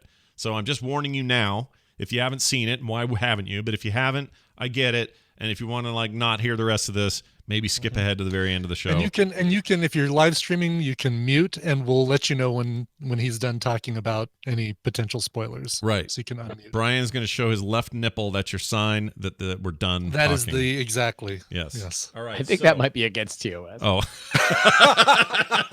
I never know anymore. Is that in the bill too? Hey, we had this whole thing. We had this whole thing where. I may or may not be specifically told by somebody in my household. I won't reveal who, but what is and is not TOS. Okay, so let me ask you a question. You can answer this or deny it or whatever. But we had somebody on the show a couple of weeks ago as a guest from Australia. I'm not going to say names, and this person was smoking on the air. And I immediately cut from this person and said, oh, I don't think we're allowed to show that. I think that's bad or whatever. And then a whole bunch of people said, no, it's fine. People smoke all the time. I constantly watch streamers that are smoking and vaping all night. But I swear there was a time where that was such a huge no-no that they were banning you for smoking. Smoking is not against TOS. Okay, so we're okay there. So light them up, everybody, all around. Let's do it. Let's get those stogies out. Let's have a what did you guys call it at Nerdtacular? Would y'all smoke monster? Let's have a smoke monster. A smoke monster, yes, exactly. All right, fine. All right, it's been that long that we can't even remember the name of smoke monster. Now I'm sad. Right? But if Brian whips out his TT, doobie, doobie, no, his boob, his nipple, I think you're actually allowed to smoke weed if it's legal in your in your state. Yeah, I read something. That don't quote me on that. Yeah, don't take your TOS advice from. I'm totally quoting you on that. I don't know. I don't know what the exact the the rules are. There's some arcane. I think it's more the spirit of the rule thing. That being said, don't intentionally show your nip. Yeah. All right. Keep your nip to yourself, Brian. Instead, we'll have another sign. So the takeaway from most everyone I know, and not that majority rule shouldn't change your opinion, but everybody I know loved that, and I did, and my daughter cried for half an hour, and I got a little teary, and it was I thought an amazing wind up to an incredible season of The Mandalorian, adding to what I think is a great whole known as The Mandalorian. You, sir, apparently have differing opinions, so I would like to give you the floor. Why don't you like good things? What happened? Why do you hate fun? Yeah. Enjoy so much. What happened? You need to stop listening to dumb people.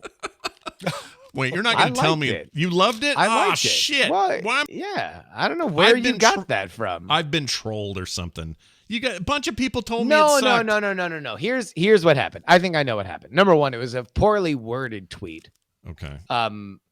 Probably because I was drunk.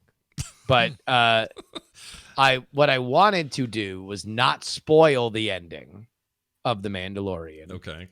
But make the point about how much better I enjoyed the end of The Mandalorian than I did the end of Rogue One. So really, my tweet was yet another totally unwarranted and gratuitous takeout of Rogue One, and had in celebration of what The Mandalorian had done. Gotcha. Okay, so that's a very different thing. You and I disagree on Rogue One, but we already knew that. Yes. I put Rogue One. Rogue One is my favorite modern Star Wars movie after the acquisition. I like it more than any of the threequel things that happened. Like it better than Solo. It is. My favorite part was when Darth Vader was an HR director. That was how I like to think of Darth Vader. It's just somebody who's trying to negotiate inter-office politics. Like, oftentimes during the original trilogy, I would say, like, yeah, all this, like, iconic incarnation of evil, the wrestling of, daddy issues in a black armor encasement. Dial it down. I would like for him to be pushing hiring papers in front of people on the Death Star. Yeah. Okay. I mean, I can't argue that, I suppose, but I guess tonally and sort of what Star Wars feels like to me, Rogue One got it the closest. The JJ stuff just felt. Was it the 5-minute slow motion zoom in on blue milk just so you knew that blue milk existed? No, but if you're talking about fan service, I mean, we could have a whole different discussion about everything Star Wars right now is all about fan service. Although let's have a conversation about fan service. So I think that there is a time and a place for fan service. I think that there are times where fan service makes a understandable and knowledgeable part of a larger story, can expand a world as opposed to making it feel smaller. And that inherently is the thing that I liked about Mandalorian in general. The stuff that I liked the most about Mandalorian in general that I did not like about the some of the sequels, and specifically Rogue One and Solo to a certain extent. What I loved about the end of The Mandalorian was you have this question.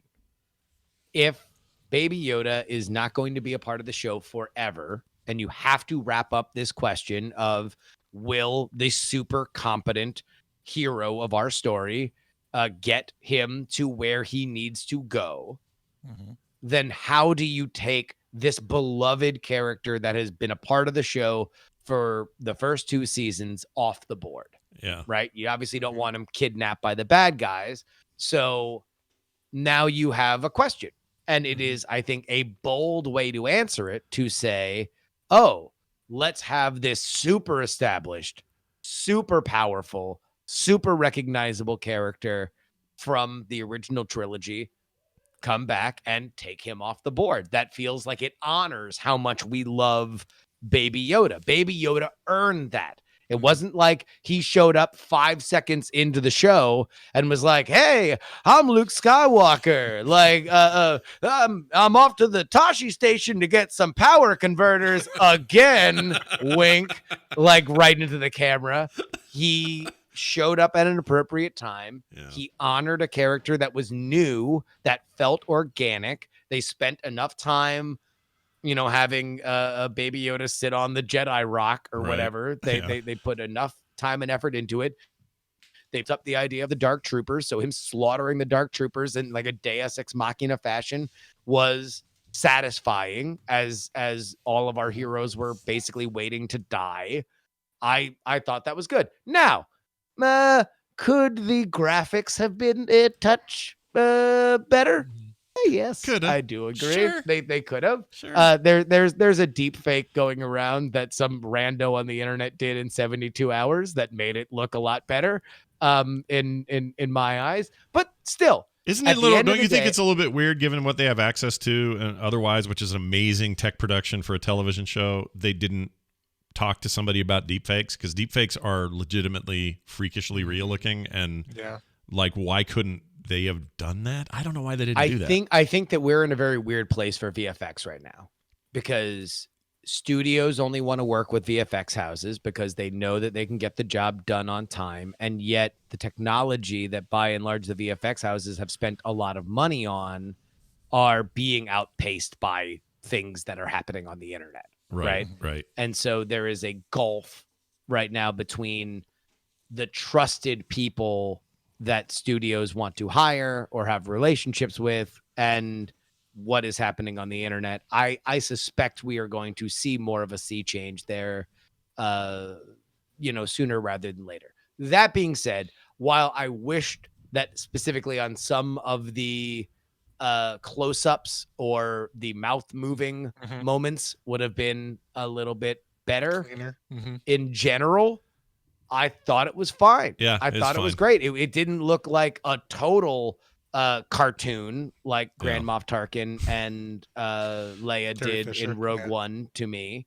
So I thought it was fine. And more to the point, it was the first time that Star Wars and Mandalorian really kind of dove into this world of like extended universe, what the extended universe, why it was exciting. Yeah. Right. And that's all I think some fans have ever wanted, and people who want the best for that franchise have wanted, is just take this world of limitless possibilities that the extended universe offered of continuing creativity, and let's bring that into the cinematic world. And I think that that felt extended universe to me. Yeah. It felt like, oh, here we go. This is how you bring in Luke Skywalker. You don't bring him in where he's just sitting at the Mos Eisley Cantina in the same seat that he was sitting in the original movie. And he's like, oh, I had a crazy time here once. Wink directly in the camera. I agree. I agree. Yeah. And they also earned it. It felt earned to me. It didn't feel gimmicky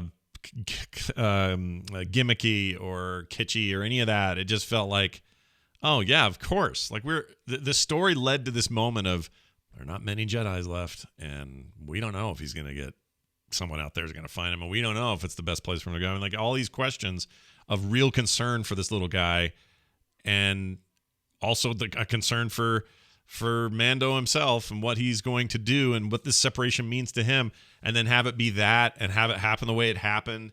All very earned. Everything felt honestly, legitimately earned. And outside of, a little Deadeye kind of effect moment, I couldn't have been happier. And I've I haven't seen my daughter cry like that since Up. She was so worked up by it. Icor just put up a YouTube video that puts deep fake next to what was shown. Oh, is this the one Justin was talking about? Is this the? It must be the video. This is the one that's going around now. But, and you notice the most important thing to notice is like the over softness of the version that we got. Yes. Compared to the very greedy and more realistic looking. It's the skin. The skin. It is the skin. And it looks like the it's mouth been, movements. Yeah. Like there was Vaseline on the lens, like they were shooting Sybil Shepherd, is what it looks like. I mean, for me, it worked fine until they got close and the mouth moved. Yes, and that's the thing is, like, honestly, if you didn't have this tech, and they literally just shot him from behind, and you just saw a body double with the hair, and you saw the green lightsaber, then you heard Mark Hamill's modulated voice, and like, I would have been fine with it if that was it. If Luke Skywalker just showed up and you never saw his face, maybe there's one shot of his face at the very, very end, like, I would have been fine.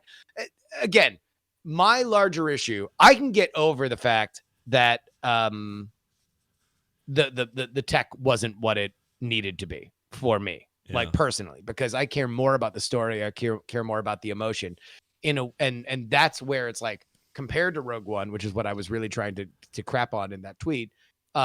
You have Grand Moff Tarkin, who's just doing Grand Moff Tarkin stuff. And he's kind of a dick, and he was a dick in the movie. And so he's like, oh, now he's a dick to a new guy. Look at that. Isn't that wild? And then you have Leia, and Leia's on the same ship we knew her with. And it's like, oh, she said a line that somebody said earlier in the movie. Cool. What an amazing arc we've gone on. Like, whereas in this, there is this idea that, like, the concept of the Jedi is very foreign to our main character, right? He is learning he's learning more about being a father than he is about these Jedi powers, but these Jedi powers are something that are totally foreign to him. He has no idea what the hell's happening. In fact, he realizes, what I liked about season 2 is that he doesn't know as much about his own culture. Right. He doesn't know as much about how he was raised versus how the rest of the world sees how he was raised, and whether or not he is somebody that is too beholden to tradition. Yeah. There is this question of modernity versus his legacy. So when Luke shows up and just is like, oh my God, this is what a Jedi is. This is peak performance Jedi guy. Like, that is something that should blow everybody's balls out the back of their ass. And it does. And that to me is worth it. Yeah. That's worth it to honor Grogu, to honor the Mandalorian sacrifice, to honor the fact that they are at this stage in our journey. Like, it fits. That completes an arc. That makes something whole, as opposed to just being stapled on the side and saying, look, remember? Yeah, no, I'm with you. And that I think those criticisms of Rogue One are entirely unfounded. But okay, I will say this one thing. My daughter is really good at remembering every little detail of everything that's happening with Star Wars. And she turned to me and I said, oh, don't, I knew you'd cry at this. And she goes, well, I'm crying for two reasons. This, but also I just thought of something. I said, what? She goes, if this is Luke rounding up the Force sensitives to try to rebuild the Order, which is in tatters now, we got a problem. I said, what do you mean we got a problem? She goes, at some point, yes, we know how this ends. Kylo Ren wipes all those people out.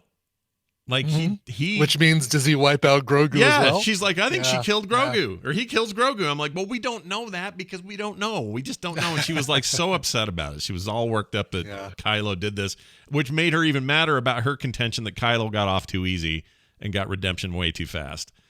Because, he did some pretty terrible stuff. But you say about Anakin and everybody else who's a happy ghost now. So anyway, long and the short of it. I mean, I think that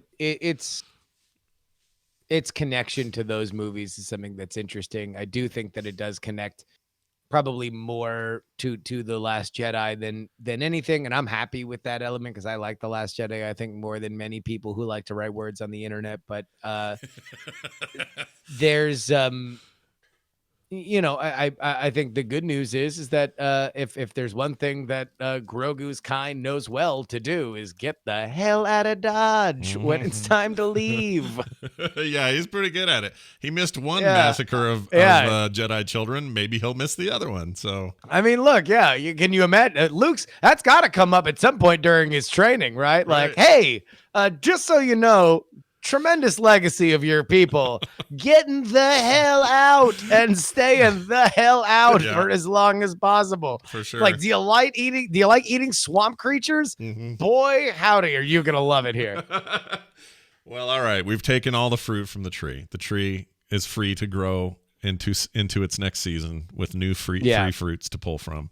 I'm glad that we were able to hit them all. Justin, before we go today, anything you'd like to promote or push this Christmas week?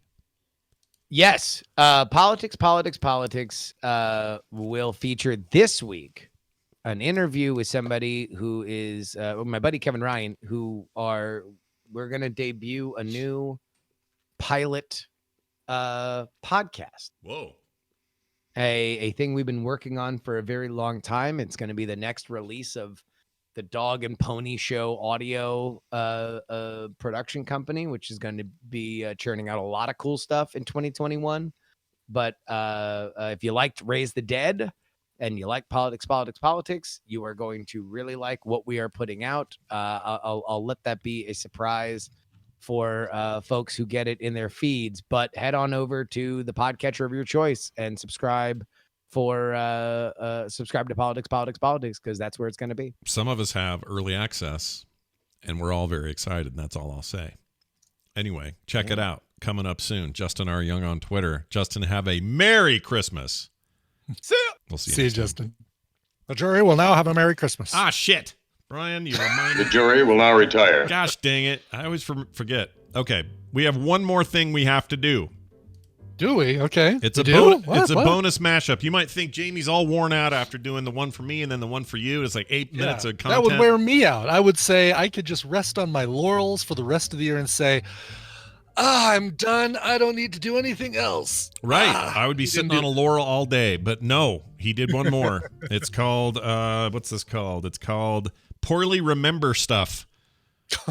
Yeah, this is gonna be like a 45-minute mashup, isn't Yeah, it? it's going to be a big one. Says something about Flambot McCheese at the end. Anyway, we'll find out together as I play this bonus mashup. Here you go. I can't remember her name. That's a sad thing. Amal Clooney, I think. Amal? Bing-a-bong. I don't know. Oh, what no. He's the Death of a Salesman's him, right? No? No, that is... Neil Patrick Harris. Jim Bob Marino. Larry the Cable Guy. Yeah, that's Charlie Day. Okay, You and I recognize think a woman? the other one is Helen. Nope. Mad About You. Oh, no. Begins with a J.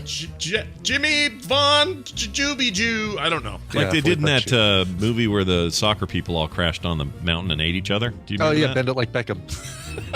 With the irritating guy. Yes. Crevis. Cornelius. What was his name? What was his name? Did I do that? Yeah, that's exactly what we're talking about. Urkel. Yes, Cornelius. Those two in particular, Bubba Smith and Dick Buck, or not Dick Buckus. What's his name? Yes. Oh, is that Dick it? Butkus. It is Dick Dick. Butkus. I'm thinking of Coach Ditka. Worst name, Dick Butkus or Dick Trickle? Dick Churkle. 100%. Churkle. Dick Yeah. Churkle? What is Dick that Churkle. even? Dick Churkle. Snickers commercial with crap. Why can't I remember his name? Frank Darabont. Okay, and this is where you steer me even further away from the tracks. Sean Bean. Sean Bean. Terry All right, Hatcher. whatever. That's a lady. I don't know. And we got what's his face from Watchmen, the guy who played comedian. Yeah. Renamed dude. What's it? That's not Harry Dean. Harry Dean. I keep wanting to say Harry Stanton. Dean Stanton. I know it's not Harry Dean Stanton. Morgan Dean Freeman.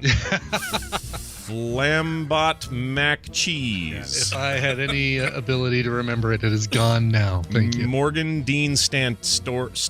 Jeffrey Dean Morgan. Jeffrey Thank Dean you. Morgan. It's Thanksgiving movies. I don't know. I mean, Planes, Trains, Automobiles. What's another Thanksgiving movie? Meet My Parents. Family, something. The Family Finger, whatever it is. Yeah, Family Finger. Wait, what is that one? Family Finger, right? The finger. They're flipping you off in the poster. The Family Stone. The Family Stone. That's it. Stone. Thanks, Sarah. Family Finger. That just came up like a week ago or so, didn't it? I mean, Yeah. that's relatively new. Late breaking content. That's amazing. Is Meet the Fockers a Thanksgiving movie? Is it? I don't think it is. No, it's just I'm trying to figure out what's going on here. Somebody is Somebody at your window? drinking water and then spitting water on the ground like they just ate something horrible. Wait, where is this? Out in the street, like on right the in front sidewalk? of right in front of my house. They just moved. They were standing in front of my mailbox. They had the back to the camera, but they were doing this, like, so I could see them tipping a bottle up, Yeah. and then spinning it on the ground, and then tipping a bottle up, and then spinning it on the ground. I Oh can't my tell what they gosh. must have just eaten that they had to That was get like- out of their system. That's like me in the with the jerky. The jerky Yeah. yesterday. Yes, That's exactly. crazy. No, Weird. meet the Fockers and meet the parents were just like I thought it was just a normal time of year, wasn't it? Or did it take place at Christmas? No, give Thanksgiving or Christmas. It's like it's a total blur to me. Thanksgiving movies. I like The Family Finger though. That's the movie I want Yeah, to The see. Family Finger. is, Oh, it's so good. The Family Finger. Yeah, 21. Excuse me, 21 best Thanksgiving movies according to Rotten Tomatoes Mm-hmm.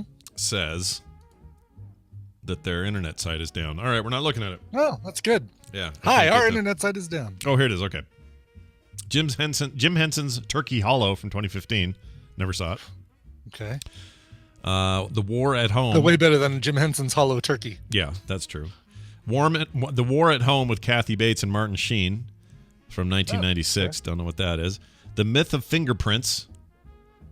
The Family Fingerprints. Uh-huh. Family. Are these numbers going No, up? Penske truck just pulled up in front of the house. Oh, Apparently Tina's moving out. The Blind So Side. much excitement. Yeah, I there's kinda a wish I lot. could There's share- a lot I wish going I could on. share this screen. Like I got to figure out a way to pipe in the view outside my window sometimes because Yeah, look at it's that. fascinating. Okay, here we go. These are the top 3. Forget about the rest of this crap. Okay. Well, Planes, Trains, and Automobiles. Top 5. All right. 5th, Scent of a Family Woman. Stone. Hoo-ha! All right. Scent of a Woman. Oh, that is Thanksgiving. That's right. Everybody's going home for the Thanksgiving holiday, and And keep in mind, these are all based on review percentages, so this isn't according to people. sure, This it's is Rotten like, Tomato, right? yeah, yeah. Rotten Tomato So reviews. Scent of a Woman, number 5. Number 4, Hannah and Her Sisters, 1986, 91%.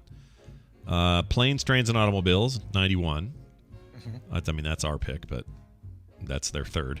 Number 2, something called Krishna from 2016. Don't know what this is. Looks like an indie movie I've never heard of. Krishna, and then that's at 95%, and then at 100% from 1973, a Charlie Brown Thanksgiving. All right, that's all well and good. Is that one of the original ones, or is that one of those new horrible ones? It's an old one. It's 73, so I assume it's an Okay. original. I don't know when they started making those, but yeah, 73. That's a long time ago. That's one of the original ones. I Oh, was- that's right, Charlie Brown Thanksgiving. Yes, I Yeah, do remember that. I was 3. Doesn't anybody know the true meaning of Thanksgiving anymore? Oh, I'll hold the football for you again. I'm so stupid. I'll hold it again for you. You want me to hold the football again? Okay, I'll do it. I'm so dumb. Was that that was your echo? That was the Penske guy. So he dropped off a package, Yeah. picked up a package that I had going out, went back to his truck, put the package in the front seat instead of the back seat, which is Okay. odd. Yeah, that is weird. Then came back and kind of looked at our door, and then came back up, went to our bin, got a bottle of water, so no Gatorade this time, Okay. and then rang our doorbell and then left. Why do you? Oh, to ring it. That's a weird order to do all that in. It's a very weird order of things to do it, but hey, that's all right. Whatever.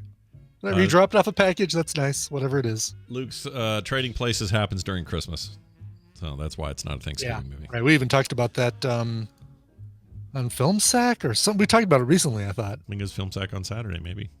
Maybe. I don't remember, Yeah. but I do know this. I remember that you guys need to support us over at patreon.com/TMS. That too. If you do, it means the show stays on the air for 2021. Yeah, that's right. No pressure. Get in there. Get it happening. It's almost a new month and a new year, and it's time to pony up to patreon.com/TMS. And if you're looking for everything else, ways to request songs, our Twitter accounts, email, all that stuff, you can find it at frogpants.com/TMS.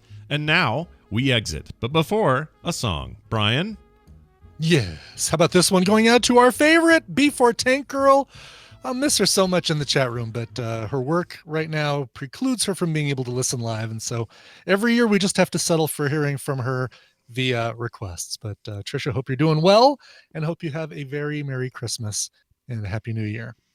She wrote in and said, Dearest Santa and Bry Elf, Whoa. in parentheses, I got nothing for the B name. How about Blitzen? Could you do Blitzen? Sen and Blitzen?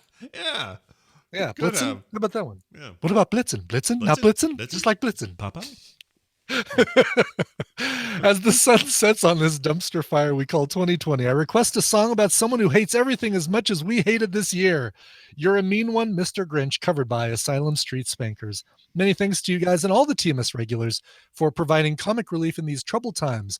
Warmest regards, yours truly, etc., etc. Before Tank Girl. P.S. We all got scooters. Honk. Oh, man.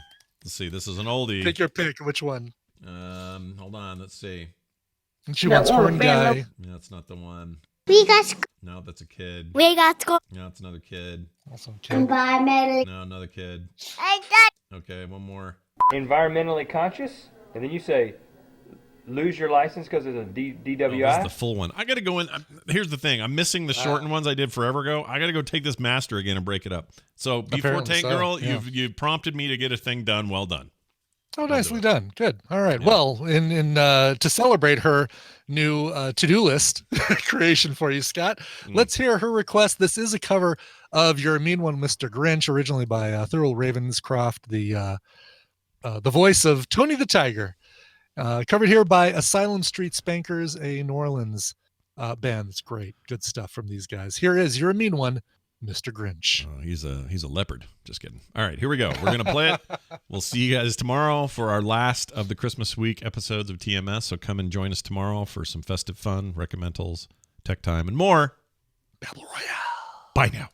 This show is part of the Frog Pants Network. Frog Pants Network. Get more shows like this at frogpants.com. It's okay. It's okay. Okay. All right.